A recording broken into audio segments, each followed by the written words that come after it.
আসসালামু আলাইকুম। ধন্যবাদ সবাইকে Learn.04 চ্যানেলের পক্ষ থেকে।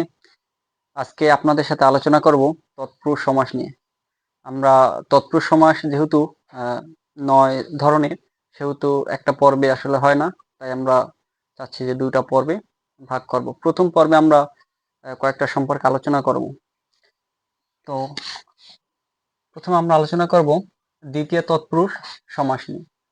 তো দ্বিতীয় তৎপুরুষ সমাসের আমরা সমস্ত পদ থেকে কিভাবে বুঝবো যে আসলে এটা দ্বিতীয় তৎপুরুষ সমাস। তো সমস্ত পদ নিয়ে তো আমরা প্রথমে অনেকগুলো সমাসের বেসিক ক্লাস আমরা আলোচনা করেছি, সেখানেই তো বলা হয়েছে। তো এখানে আপনারা দেখুন যে প্রথমে যদি কি থাকে, চির থাকে। প্রথমে যদি চির থাকে তাহলে সেটা হচ্ছে দ্বিতীয় তৎপুরুষ সমাস। যেমন চিরশত্রু, তাই না? চিরশত্রু অর্থাৎ চিরকাল ধরে শত্রু, চিরশত্রু। প্রথমে কি আছে? চির আছে। আপনাদের এরকম একটা লেখা আসলো যে চিরশত্রু, এটা কোন সমাস? অর্থাৎ ব্যাস বাক্য দেওয়া নেই। আমরা যদি এটার ব্যাস বাক্য করি তাহলে হয় যে চিরকাল ধরে শত্রু,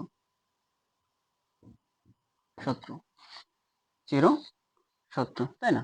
তো এই ব্যাস বাক্য তো সব ক্ষেত্রে দেওয়া থাকে না। বিভিন্ন যে পরীক্ষাগুলো হয় সেখানে অনেক ক্ষেত্রে কোশ্চেন করে যে সমস্ত পদ দিয়ে যে এটা কোন সমাস। তো আমরা এই চির দেখলেই বুঝবো যে এটা দ্বিতীয় তৎপুরুষ সমাস। এরপর কি হতে পারে? হতে পারে চিরসুন্দর। কি হতে পারে? চিরসুন্দর, তাই না? চিরসুন্দর অর্থাৎ প্রথমে কি আছে সমস্ত পদে? প্রথমে আছে চির। অর্থাৎ প্রথমে যদি সমস্ত পদে চির থাকে তাহলে হচ্ছে দ্বিতীয় তৎপুরুষ সমাস, অর্থাৎ সমস্ত পদে। তো এটাকে ব্যাস বাক্যে পরিণত করা হয় কি? সুন্দর, চিরকাল ব্যাপিয়া সুন্দর।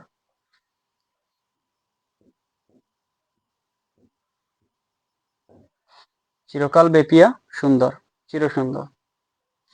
তো মোট কথা হলো যে আমরা যদি সমস্ত পদে দেখি যে প্রথমে চির আছে, অর্থাৎ আমরা যদি ২ টা পদে আলাদা করি, সমস্ত পদে আমরা তো জানি সমস্ত পদে অর্থাৎ সমস্ত পদ অর্থাৎ প্রত্যেকটা পদে কিন্তু সমস্ত পদে বিদ্যমান।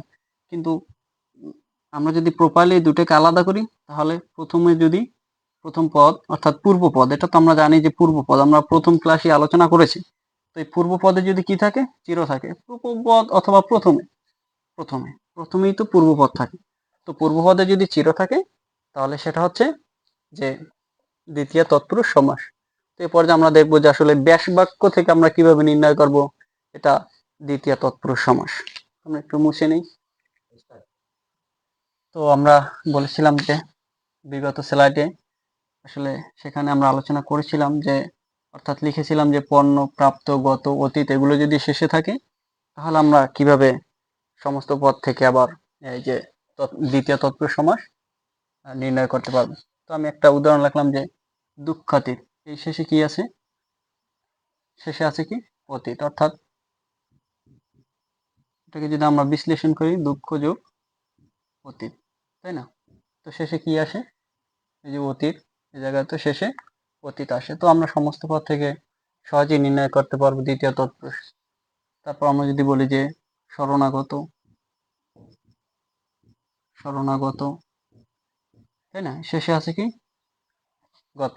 এই যে গত, তো আমরা বলতে পারি যে এটা হচ্ছে দ্বিতীয় তৎপুরুষ সমাস। তারপর আমরা বলতে পারি যে কি বলতে পারি? পরলোকগত,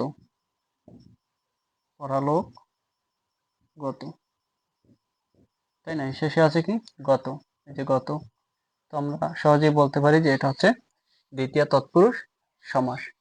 এবার যদি আমরা একটু ব্যাস বাক্যে থেকে কিভাবে দ্বিতীয় তৎপুরুষ সমাস নির্ণয় করে সেটা দেখি। ব্যাস বাক্য থেকে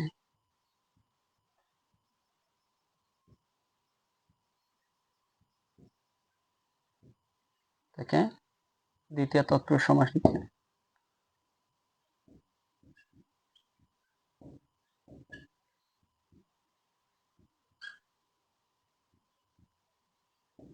নির্ণয় আমরা লিখেছিলাম যে কি লিখেছিলাম যে চিরসুন্দর, তাই না?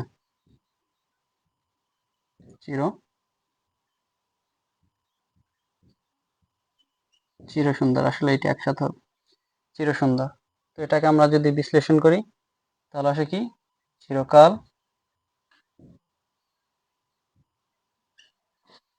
চিরকাল বেপিয়া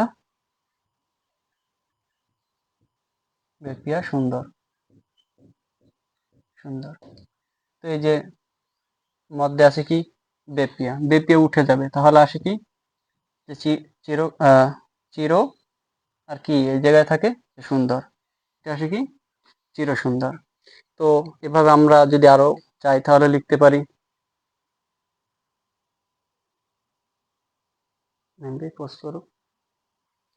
তো এরপর যদি আমরা লিখি, কি লিখতে পারি যে পরালোকগত,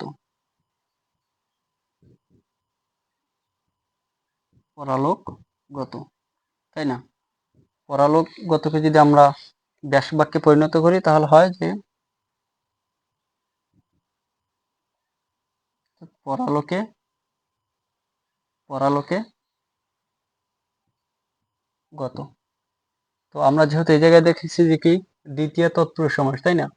তো তার মানে দ্বিতীয় বিভক্তি, আমরা জানি কি দ্বিতীয় বিভক্তি হচ্ছে যে কেরে, কে কেরে, অর্থাৎ ব্যাস বাক্যে কেরে উঠে যাবে, কেরে লোপ পাবে, তারপরে দ্বিতীয় তৎপুরুষে হবে। তো আমরা যদি এখানে দেখি যে পরালোক, তো এই কে আছে, আমরা কে যদি তুলে দেই অর্থাৎ কে কে বাদ দিই তাহলে কি পরালোক গত, তাই না? পরে কি লিখতে পারি, আমরা দুঃখাতীত লিখতে পারি,